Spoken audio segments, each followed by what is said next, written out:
Chapter 39, Michelle, 1:13 a.m. Eastern Time, 10:13 p.m. Pacific Time.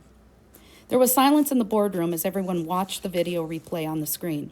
The F-22 tailing the rogue B-550 had been live streaming from its viewpoint a few hundred yards away from the plane.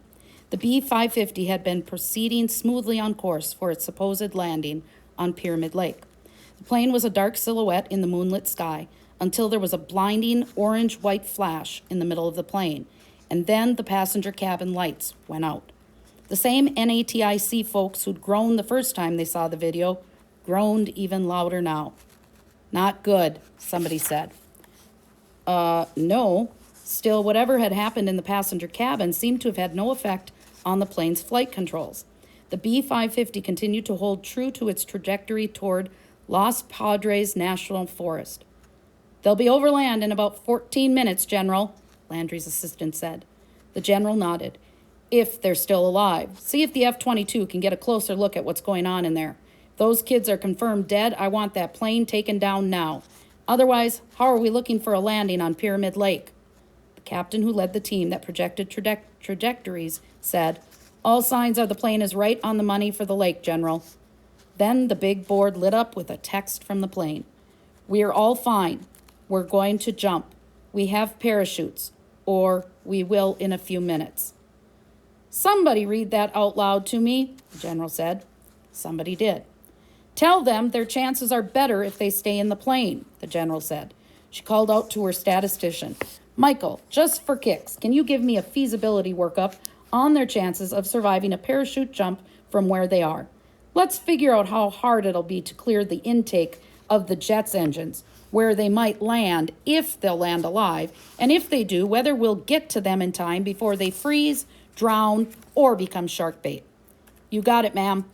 Michelle tracked the red and blue dots on the big board. The F-22s were right on the B-550's tail, ready to shoot it down. General Landry called to Major Serrano. "Let's tell those 22s to spread out a little bit. I don't want any accidents up there. We're still looking good for Pyramid Lake. If that bird holds true to her trajectory, she'll come in overland at Lompoc. Then it's all national forest to the lake. Almost zero population density the whole way. Even if the plane crashes or we shoot it down, we'd have a better chance of electing rational people to Congress than we would killing anybody on the ground.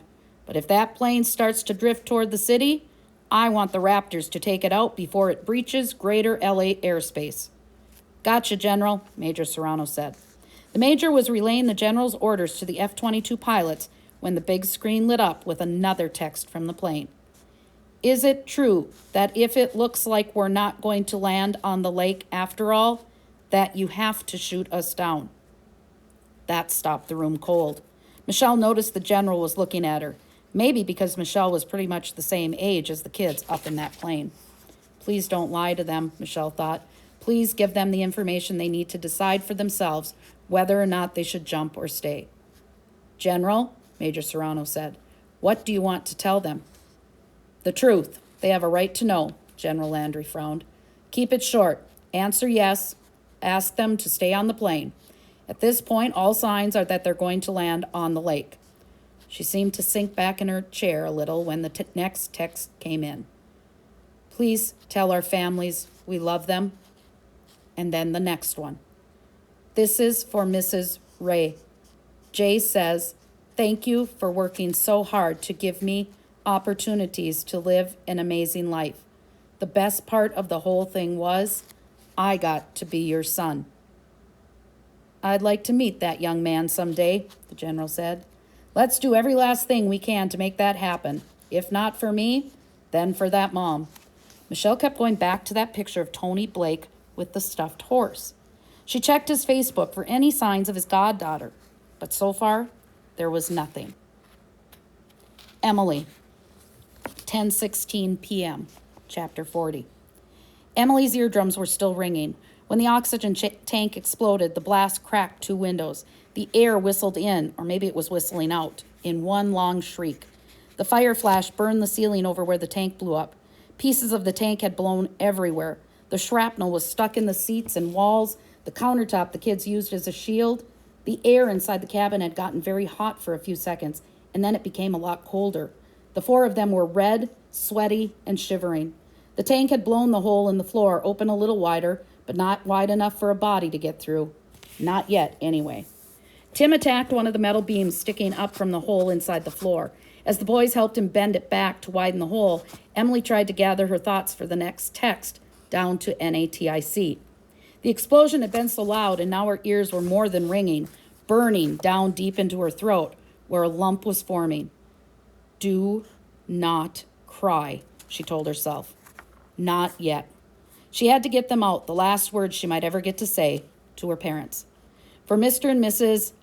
Alarcon, I want you to know that right now, in this crazy moment, I'm so grateful, Mom and Dad. I'm with my friends, and you guys are with me in my heart. I love you always. Go, go, go, go, Tim said. They had widened the hole in the floor just enough so Jay could drop into the belly of the plane with his phone light.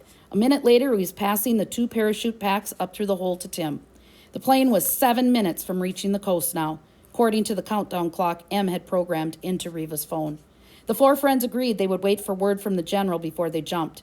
If the general was sure, or as sure as she could be, that the plane was going to land on the lake, they would wait it out on the plane.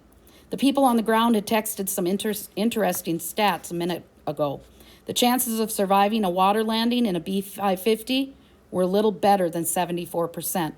The chances of jumping from the plane, avoiding being incinerated by the jet's engines, then surviving a parachute fall at night into the ocean were about 48%.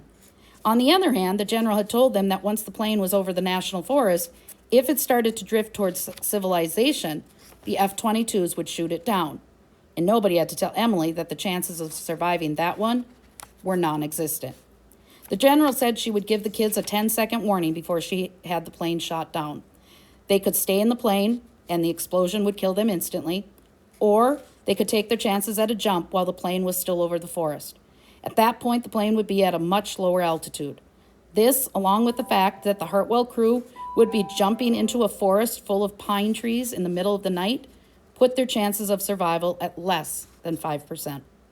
Still, a 5% chance was infinitely better than 0, which were Emily's odds of surviving a plane crash. She was not going to die on this plane, to have her body burned, unrecognized. Better to die in a fall out in the open air under the stars. Emily had to be ready to jump no matter what. The boys were in agreement with her. She watched as Brandon, Tim, and Jay put on their inflatable life preserver vests. Brandon and Jay tied themselves back to back with seatbelt straps. Jay wore the pack on his chest. Make sure you're looking toward the sky when you pull the ripcord, Brandon said. Emily got the picture. If Jay was looking down when he pulled the cord, the parachute exploding from the pack would break his neck. Jay and Brand were ready to go and waited by the passenger cabin door. All they had to do was pull that lever. The door would blow open, and they would be sucked out of the plane. Tim was oddly quiet as he strapped Emily into an inflatable life preserver vest, and then on top of that, the parachute pack. He was soaked with sweat, even though it was cold in the plane, with the air screaming in through the windows. He'd given it his all, tearing up the floor. He'd given his all before that, too, when he charged the cockpit door. Tim, Emily said, I'm sorry. For what? Just thank you. You're awesome. You are. This is all going to be over real soon, Em. It's going to work out okay. He kissed her on the forehead, and it felt that way. It felt the way it had when they started hanging out the year before.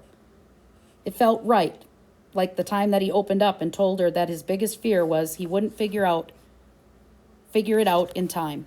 Figure out how to go from being a confused, frightened kid to a good man.